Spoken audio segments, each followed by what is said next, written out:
والحمد لله حمدا كثيرا طيبا مباركا فيه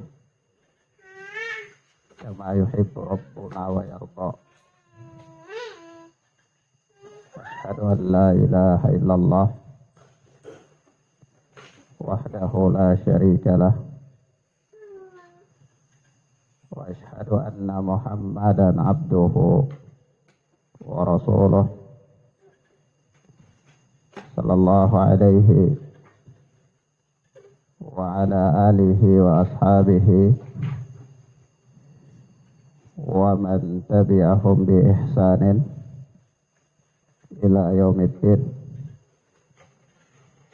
أما بعد، إخوانا في الدين أعزني الله وإياكم. Kita lanjutkan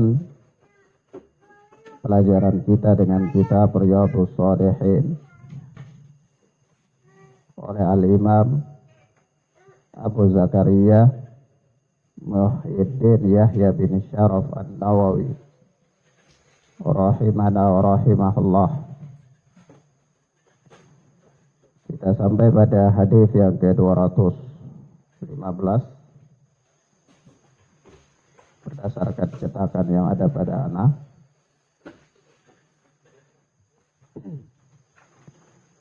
Ini berkata Imam An-Nawawi rahimana wa rahimahullah, wa an Abi Hurairah radhiyallahu anhu, dan dari Abu Hurairah yang Allah telah meridainya, dia berkata, Nabi sallallahu alaihi wasallam qala, dari Nabi sallallahu alaihi wasallam beliau bersabda, man kanat indahu madlamatun li akhihi, barang siapa yang mempunyai kezaliman terhadap saudaranya, barang siapa yang mempunyai kezaliman terhadap saudaranya, yakni yang pernah berbuat zalim terhadap saudaranya, min irdihi aw min syai'in, baik terhadap kehormatannya atau sesuatu hal yang lain, yakni dia pernah menzalimi seseorang, baik kezaliman itu berkaitan dengan kehormatan seseorang atau berkaitan dengan harta seseorang atau yang lainnya. Naam. Fal yatahallalhu minhu al-yawma qabla an la yakuna dinarun wala dirham. Maka hendaklah dia meminta kehalalannya. Hendaklah dia meminta kehalalannya. Jadi meminta dihalalkan atau dimaafkan kezalimannya tersebut. Falyatahallalhu minhu al-yawma, maka hendaklah dia meminta kehalalannya pada hari ini.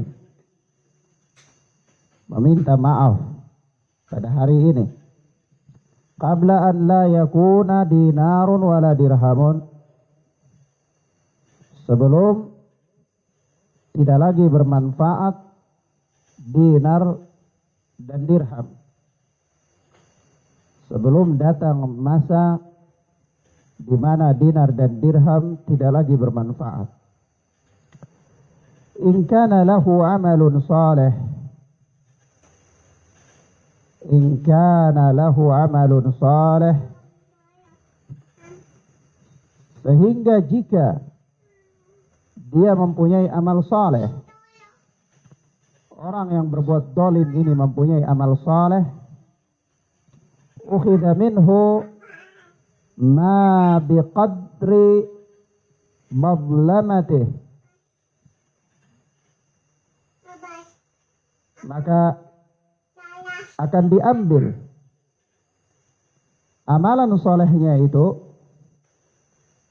sekedar atau sesuai dengan kadar kedzalimannya. Sesuai dengan kadar kedzalimannya. Wa in lam yakun lahu hasanat. Dan jika dia tidak mempunyai kebaikan-kebaikan, jika dia orang yang berbuat zalim ini tidak mempunyai kebaikan-kebaikan, ukhidha min sayyiati sahibihi fahumila alaih, maka akan diambil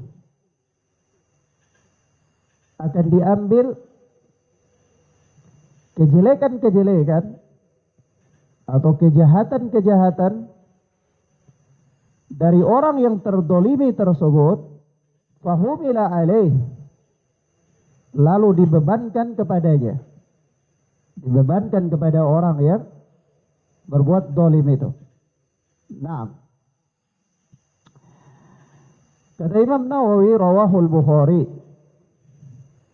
hadis ini diriwayatkan oleh al-Imam Bukhari rahimana wa rahimahullah di dalam sahihnya.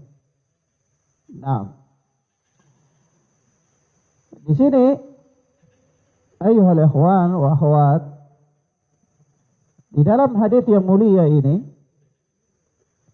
gambaran umumnya Rasulullah sallallahu alaihi wasallam memperingatkan dari kedzaliman dalam bentuk apapun.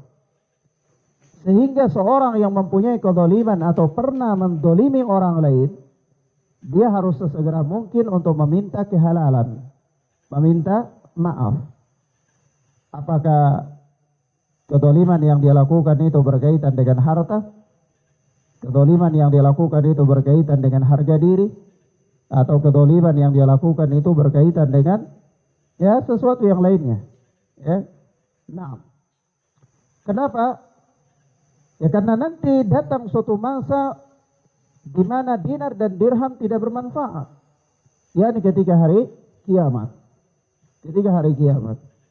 Nah, Rasulullah sallallahu alaihi wasallam memperingatkan dari hari datangnya hari kiamat ketika manusia dihadapkan di hadapan Allah Subhanahu wa taala. Nah, apa hubungannya Rasulullah sallallahu alaihi wasallam menyebutkan di sini qabla an la yakuna dinarun wala dirham, sebelum datang suatu masa di mana dinar dan dirham itu tidak berlaku, bermanfaat. Jadi Rasulullah mengisyaratkan bahwa ketika di akhirat kesalahan seseorang tidak dapat ditebus dengan harta. Tidak dapat ditebus dengan harta. Andai dia mempunyai kesalahan di dunia, lalu dia meminta kehalalan, barangkali bisa saja orang yang terzalimi meminta tebusan berupa harta. Bisa saja. Ya. Misalnya dia pernah mengambil harta seseorang, lalu dia meminta kehalalan, tapi orang yang terzalimi itu tidak mau, kecuali mengembalikan harta tersebut. Maka dia bisa saja mengembalikannya. Karena dia masih berada pada masa atau pada alam yang dimana dinar dan dirham itu berlaku. Ya. Nah, atau dia pernah menumpahkan darah, maka jalan kehalalannya adalah dengan membayar misalnya, ya, dan seterusnya. Nah, tetapi di akhirat, ketika kedoliman itu akan diadili oleh Allah Subhanahu wa taala, di sana tidak lagi berlaku dinar dan dirham.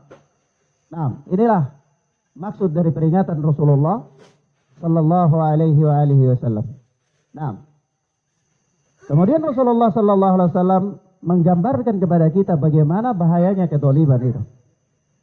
Kedzaliman yang tidak dimaafkan. Kata Rasulullah, "In kana lahu amalun saleh." Jika orang yang berbuat zalim itu dia mempunyai amal-amal saleh, tetapi orang yang terzalimi tidak menghalalkan, tidak memaafkannya, maka bagaimana cara dia membayarnya? Yani ukhidha minhu ma biqadri madlamatih. Diambil amal-amal solehnya itu sebesar ukuran kadar kedoliman yang dia lakukan. Ya, kalau diambil amalan solehnya seukuran kedoliman yang dia lakukan untuk dibalas kepada orang yang dia dolimi. Wa illam yakun lahu hasanat. Namun jika sekiranya orang ini tidak mempunyai kebaikan-kebaikan, orang yang berbuat dolim ini tidak punya kebaikan-kebaikan, ukhidha min sayyiati sahibih, maka akan diambil kejelekan-kejelekan orang yang terdolimi itu, fahumila alaih, kejelekan-kejelekan orang yang dia dolimi, lalu dibebankan kepadanya, dipikulkan kepadanya. Ya, Masya Allah ya, bahaya sekali. Nah, bayangkan bagaimana kalau kita mendolimi seseorang dengan lisan kita. Kita merusak kehormatannya dengan lisan kita. Atau kita merampas haknya dan seterusnya. Maka di akhirat, kalaulah orang ini tidak ada penyelesaiannya di dunia, maka di akhirat amal-amal kebaikan kita akan diambil kepadanya, diberikan kepadanya seukuran kedoliman yang kita lakukan.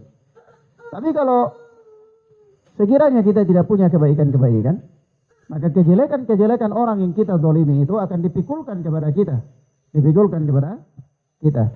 Nah, ini bahaya sekali. Maka di dalam hadis yang mulia ini ada beberapa pelajaran penting. Yang pertama, ya sesuai dengan korelasi bab, ya, yaitu tahrimid dzulmi wal amri biraddil madzalim, haramnya berbuat zalim dan perintah untuk mengembalikan kedoliman kepada yang membela yang terdolimi atau mengembalikan hak orang yang terdolimi. Maka di sini pelajaran yang pertama, hadis ini menunjukkan kepada kita tentang haramnya berbuat zalim. Haramnya berbuat zalim. Nah, dalam bentuk apapun. Dalam bentuk apapun. Nah, yang kedua, perintah kepada pelaku kezaliman agar hendak membersihkan dirinya dari perbuatan zalim. Perintah kepada pelaku kezaliman untuk membersihkan dirinya dari perbuatan zalim. Kalau dia menzalimi seseorang dengan tangannya, dia menzalimi dengan lisannya, atau dia menzalimi dengan yang lainnya, maka dia harus membersihkan dirinya dari kezaliman tersebut. Membersihkan dirinya dari kezaliman tersebut. Ini caranya ya tentu Rasulullah sallallahu alaihi wasallam membimbing, yaitu falyatahallalhu minhu. Yaitu dia meminta kehalalannya. Meminta maaf atas kelalaiannya, atas kedolimannya. Nah, dan seterusnya. Yang ketiga, faedah yang ketiga dari hadis yang mulia ini, yaitu hak-hak hamba yang didolimi tidak diampuni oleh Allah Subhanahu wa ta'ala, kecuali jika orang yang berbuat zalim telah mengembalikan kepada pemiliknya hak-hak hamba yang terdolimi atau yang didolimi. Tidak diampuni oleh Allah Subhanahu wa ta'ala kecuali jika orang yang berbuat zalim telah mengembalikan kepada pemiliknya. Nah, ini kalau dari sinilah besarnya ya, besarnya dosa antara seorang hamba dengan hamba yang lainnya. Ya, nah, kalau dosa yang berkaitan dengan Allah Subhanahu wa ta'ala, jika seseorang bertobat kepada Allah Azza wa Jalla, cukup. Tapi kalau dosa yang berkaitan dengan makhluk, berkaitan dengan orang lain, maka tidak ada jalan baginya dan Allah tidak mengampuninya. Kalau dia meminta dia beristighfar, dia bertobat, maka Allah tidak akan menerimanya sampai orang yang dizalimi memberikan maaf kepadanya. Ya. Nah, dan ini kalau seandainya tidak terjadi di dunia, maka keadilan ini akan ditegakkan di akhirat. Maka bahaya sekali, ya, bahaya sekali. Kadang-kadang seseorang karena perbuatan kecil saja yang dia tidak sadari bahwa itu adalah sebuah kezaliman yang dia lakukan dengan lisannya, namun dia disungkurkan ke dalam neraka di atas wajah-wajahnya, ya. Bahkan dilemparkan ke dalam neraka sejauh timur dan barat. Ya, karena lisannya saja yang dia tidak sadari bahwa itu adalah sebuah kezaliman. Nah, lebih parah lagi kalau dia telah paham bahwa itu adalah sebuah kezaliman, namun dia kesengajaan, ya, karena hawa nafsunya, ya, dan seterusnya. Nah, yang berikut faedah yang berikut dari hadis yang mulia ini, bahwa kebaikan dan keburukan akan ditimbang pada hari kiamat sesuai dengan kadarnya. Kebaikan dan keburukan akan ditimbang pada hari kiamat sesuai dengan kadarnya. Nah,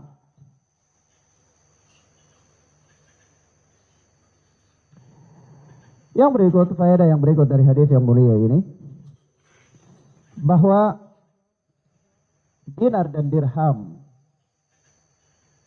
atau dengan kata lain harta, ya, adalah sarana untuk memperoleh manfaat dalam kehidupan dunia ini. Sarana untuk memperoleh manfaat dalam kehidupan dunia. Nah, sarana untuk memperoleh manfaat dalam kehidupan dunia.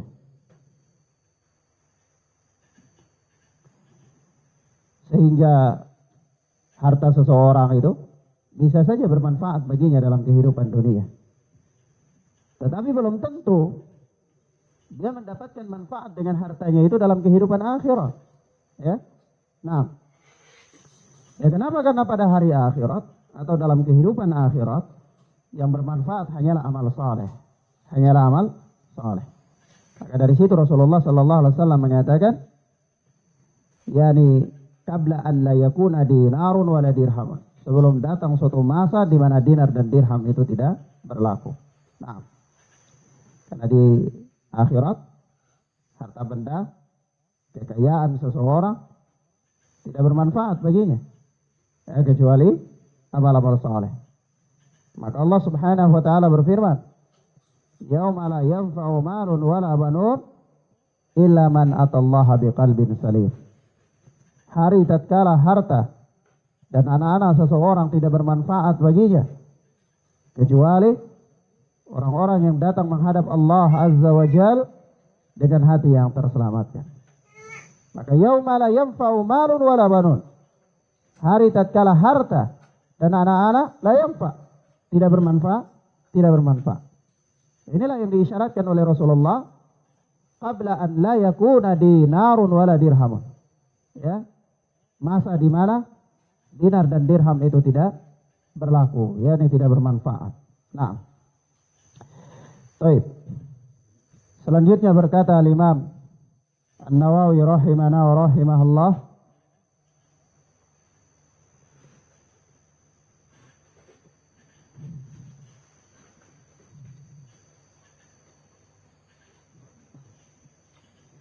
wa an Abdullah ibn Amr ibn al-As radhiyallahu ta'ala anhuma anin Nabi sallallahu alaihi wasallam qala,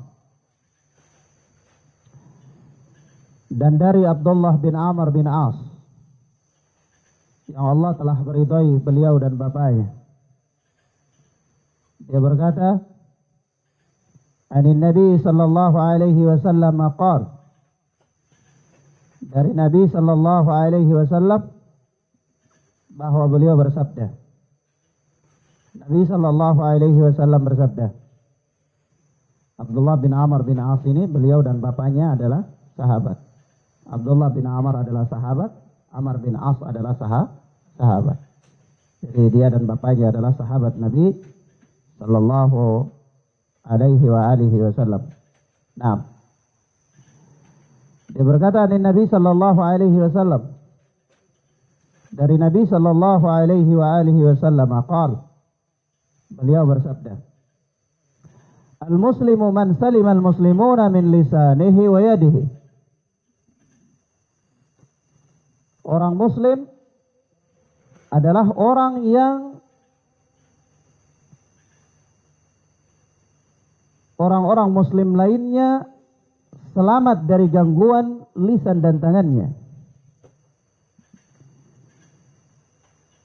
Nah, seorang muslim itu adalah orang yang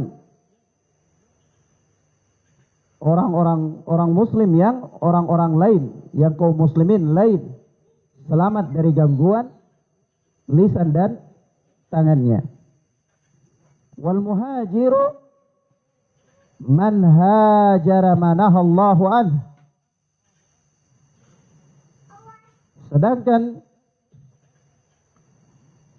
al-muhajir, orang yang berhijrah,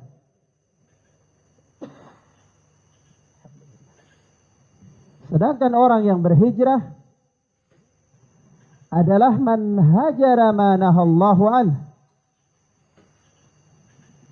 adalah orang yang meninggalkan apa-apa yang dilarang oleh Allah Subhanahu wa ta'ala. Nah, orang yang berhijrah adalah orang yang hakikat daripada hijrah itu adalah orang yang meninggalkan apa-apa yang diharamkan oleh Allah atau apa-apa yang dilarang oleh Allah Azza wa Jalla. Nah, kata Imam Nawawi rahimana wa rahimahullah, muttafaqun alaih. Muttafaqun alaih. Hadis ini adalah hadis muttafaqun alaih.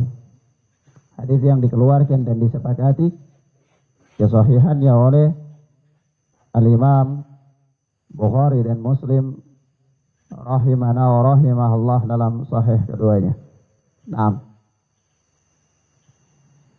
dari sini ikhwana fiddin azzani Allah wa iyyakum, Rasulullah sallallahu alaihi wasallam menerangkan kepada kita tentang hakikat menjadi seorang muslim. Menjadi seorang muslim yang sejati adalah hakikatnya orang yang tidak mengganggu orang lain baik secara lisan maupun secara tangan, dengan lisan maupun tangan. Yani hatinya selamat, hatinya bersih, tidak dinodai dengan berbagai macam penyakit hati yang mendorong dia untuk melakukan kerusakan-kerusakan dengan lisannya atau tangannya.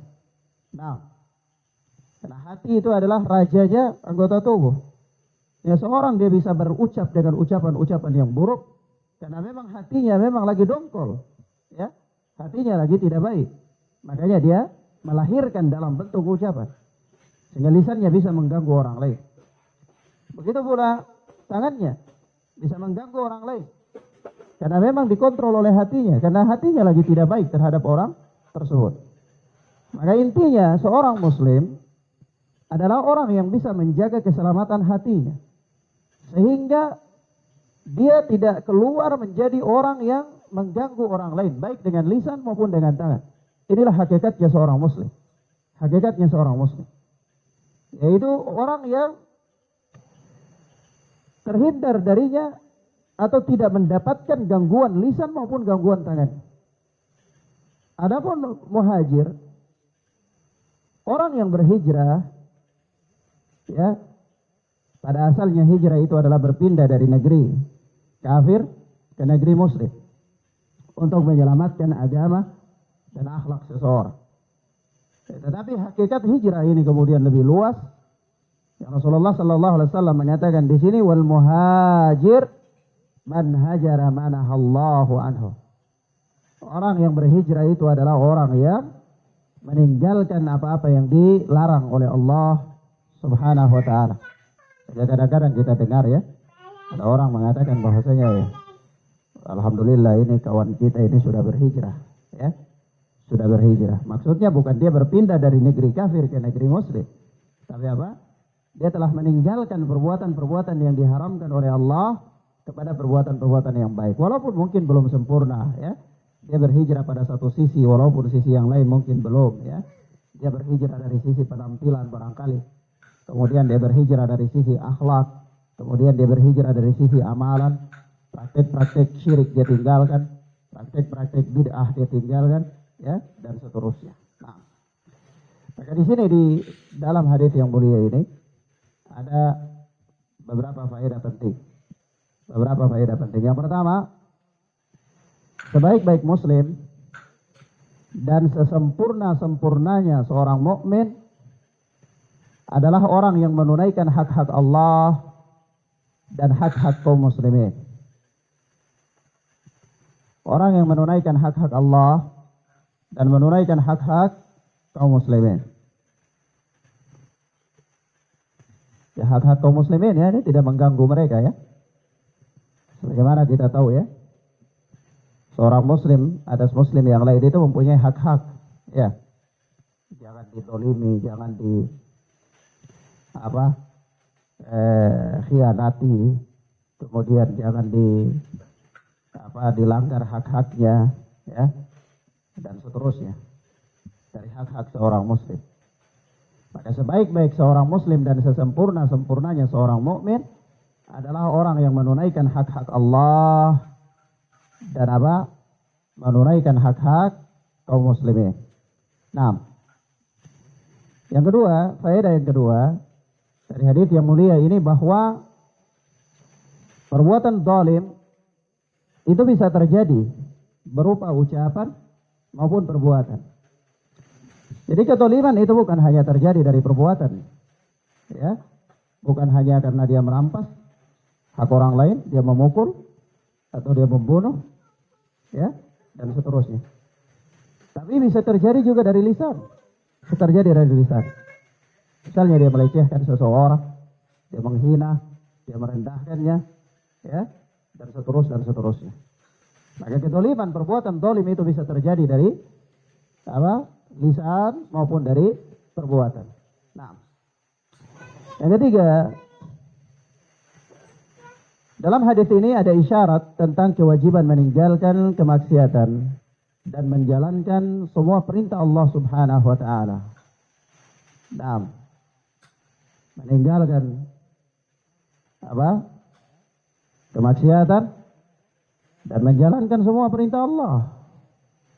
Menjalankan semua perintah Allah Subhanahu wa ta'ala. Yang keempat, ya, pelajaran yang keempat dari hadis yang mulia ini bahwa hijrah itu terbagi menjadi dua macam, ya. Hijrah itu terbagi menjadi dua macam. Ada hijrah lahir dan ada hijrah batin. Nah, ada hijrah lahiriah dan hijrah batiniyah. Hijrah lahiriah adalah tindakan berpegang pada agama dengan meninggalkan fitnah serta berpindah dari negeri kafir ke negeri Islam. Ini hijrah lahiriah. Hijrah lahiriah adalah tindakan berpegang pada agama. Tindakan, sikap, usaha berpegang pada agama, yaitu dengan meninggalkan fitnah serta berpindah dari negeri kafir ke negeri Islam. Berpindah dari negeri kafir ke negeri Islam. Nah, atau dari negeri yang menakutkan ke negeri yang aman. Ya, negeri yang menakutkan di sini dari sisi agama, ya.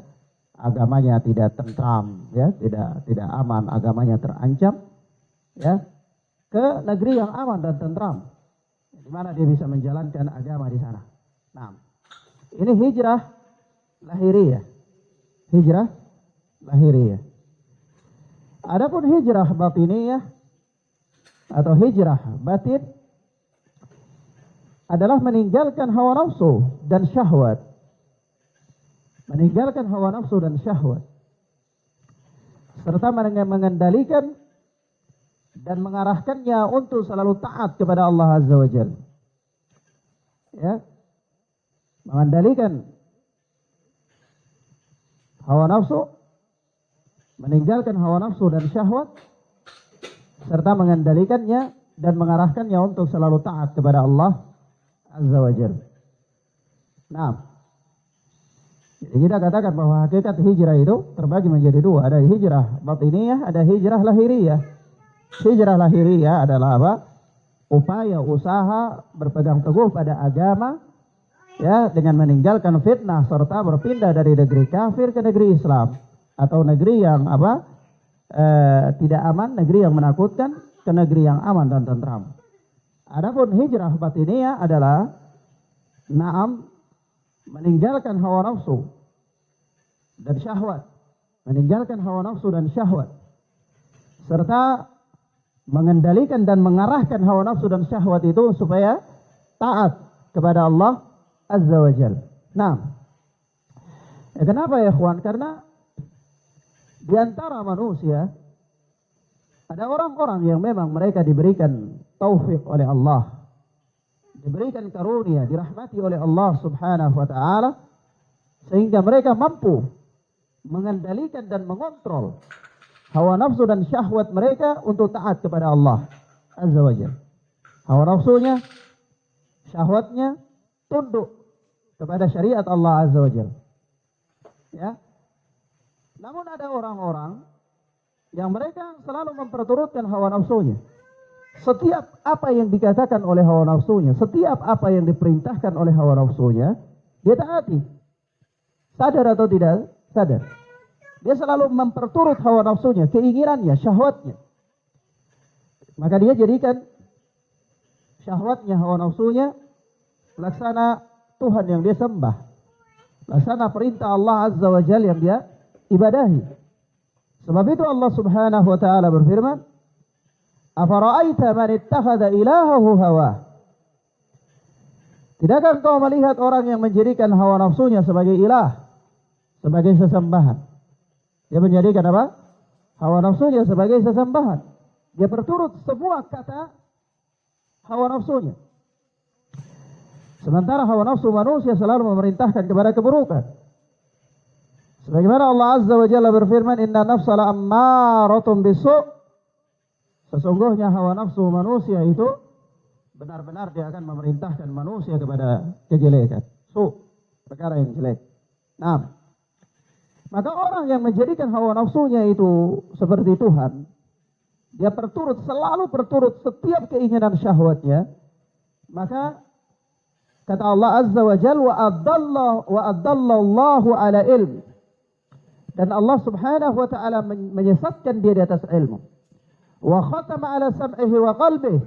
Lalu Allah kunci, ya, Allah tutup mati pendengaran dan hatinya. Wa ja'ala ala basarihi ghishawah. Lalu Allah letakkan tabir di atas pandangannya. Faman yahdihi min ba'dillah.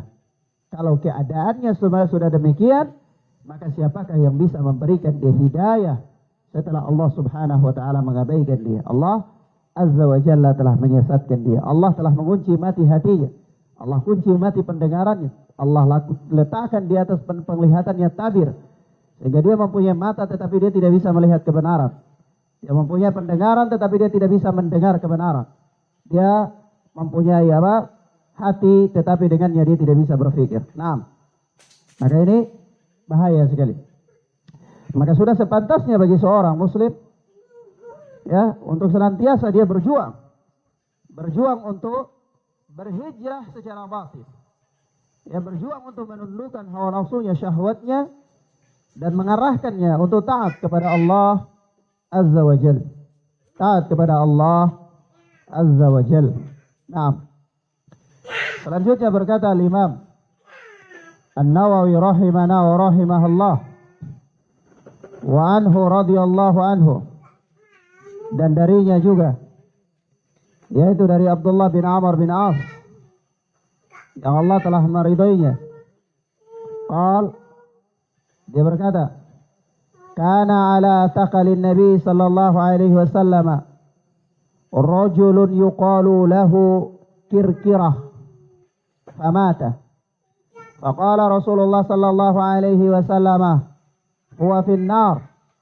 Fadhahabu yanzuruna ilaih fawajadu iba'atan qad ghallaha.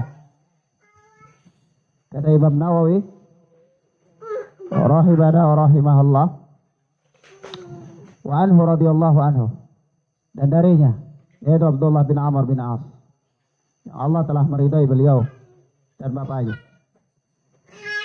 Dia berkata, kana ala taqalin Nabi sallallahu alaihi wasallam rajulun yuqalu lahu Kirkirah. Ya. Nah, suatu ketika seseorang yang biasa mengurus perbekalan Nabi sallallahu alaihi wasallam, ya, yang bernama Kirkirah.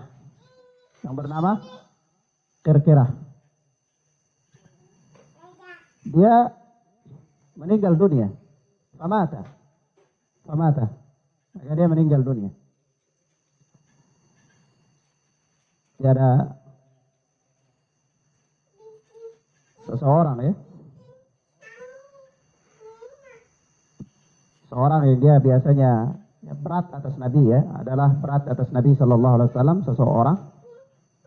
tentang seseorang yang dia namanya itu Kirkirah, di mana orang ini dia selalu mengurus urusan Nabi sallallahu alaihi wasallam. Bukan selalu, ya, waktu itu dia mengurus, ya, dia biasa mengurus perbekalan Nabi sallallahu alaihi wasallam.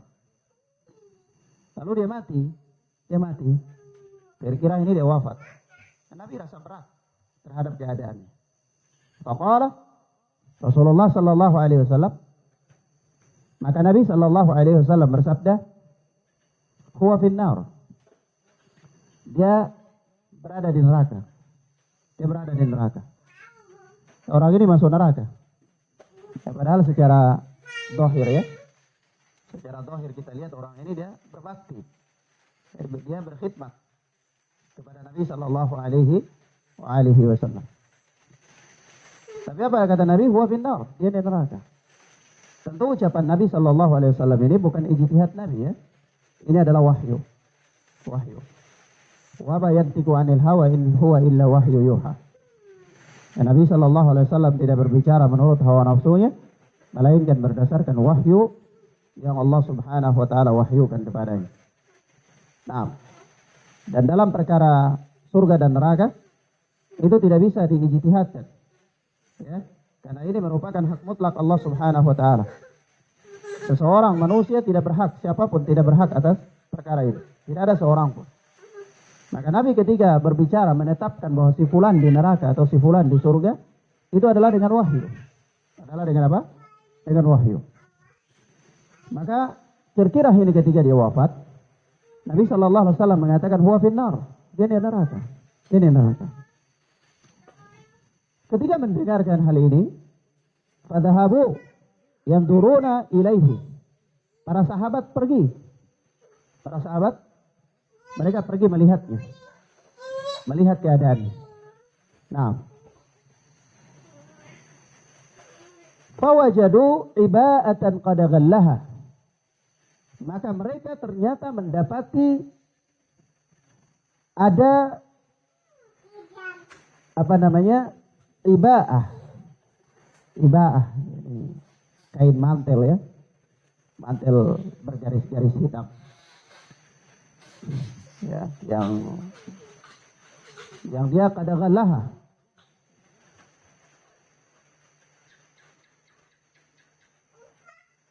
yang dia ambil.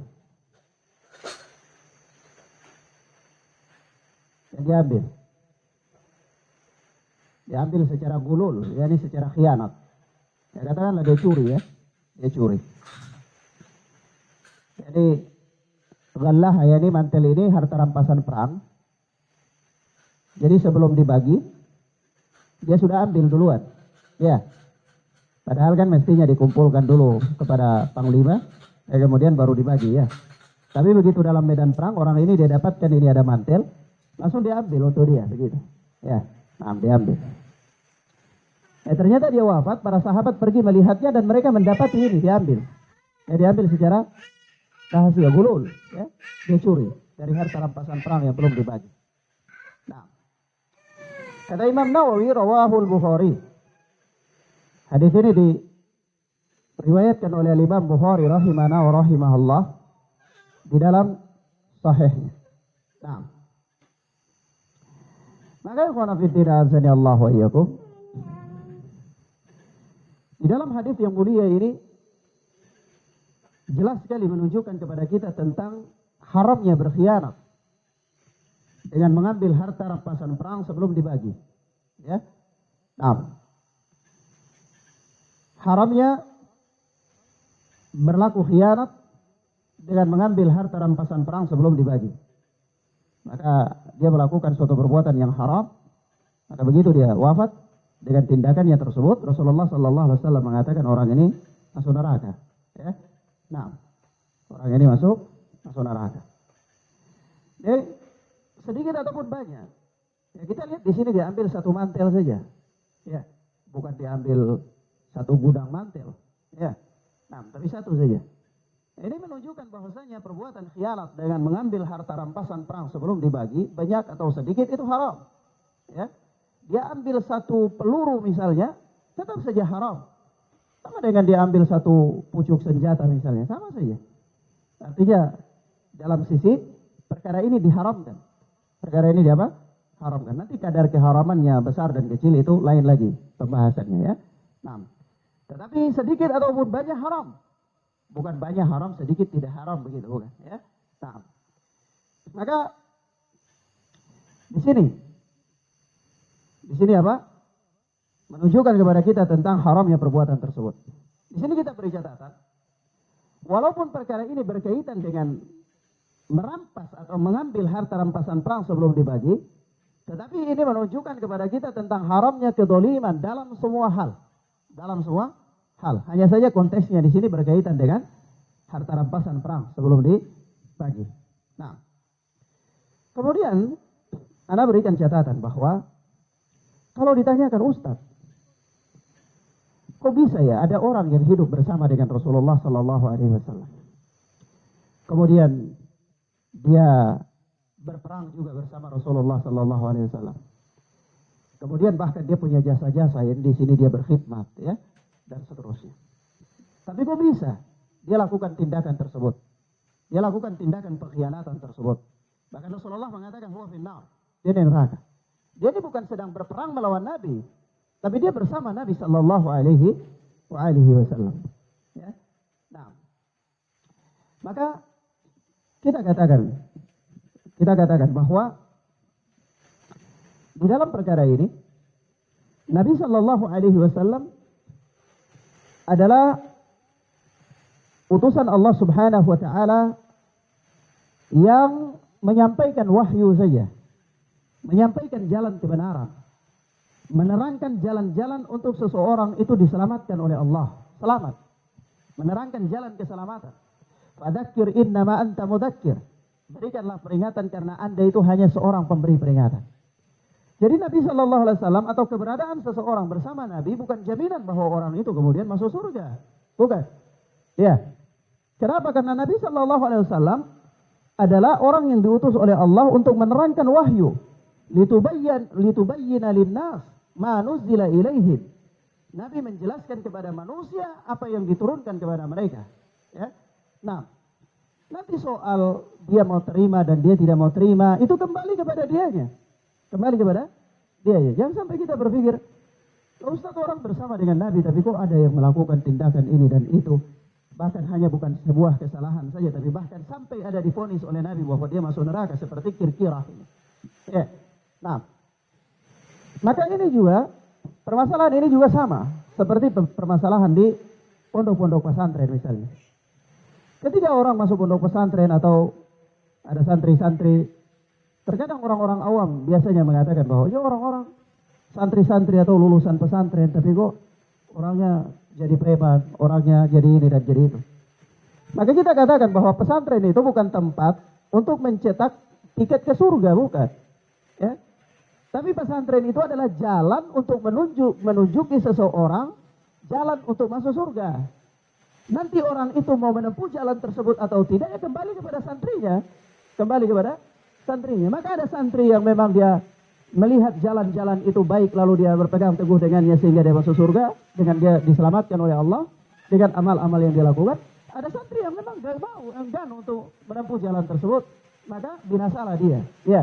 Nah, begitu pula Rasulullah Sallallahu Alaihi Wasallam bersama dengan para sahabat, itu bukan berarti beliau mencetak tiket surga untuk setiap orang yang bersama dengan beliau. Bukan, ya. Berapa banyak orang yang bertemu dengan Rasulullah tapi kemudian jadi munafikun? Berapa banyak orang kemudian jadi kufar, kafirun? Ya. Nah, dan bahkan ada orang yang bersama dengan beliau seperti kira-kira ini, kemudian kata Rasulullah, huwa finnar. Jadi, neraka. Maka pesantren juga begitu. Bukan pesantren itu bukan tempat untuk memberikan tiket masuk surga. Tapi pesantren adalah tempat untuk mendidik orang untuk dia tahu jalan-jalan untuk menuju ke surganya Allah Azza wa Jalla. Ya. Nah, nanti mau menempuh jalan itu atau tidak, kembali kepada santrinya. Kembali kepada santrinya. Nah, baik. Demikian. Wallahu ta'ala a'lam bis-shawab. Ila huna ikhwana fiddin azza-jalla wa iyyakum. Ini beberapa hal yang bisa kita sampaikan pada kesempatan mubarakah ini. Mudah-mudahan bermanfaat bagi kita insyaallah taala. Wa sallallahu ala nabiyina Muhammad wa ala alihi wa sahbihi wasallam. Subhanakallahumma wa bihamdika asyhadu an la ilaha illa anta astaghfiruka wa atubu ilaik. Wassalamualaikum warahmatullahi wabarakatuh.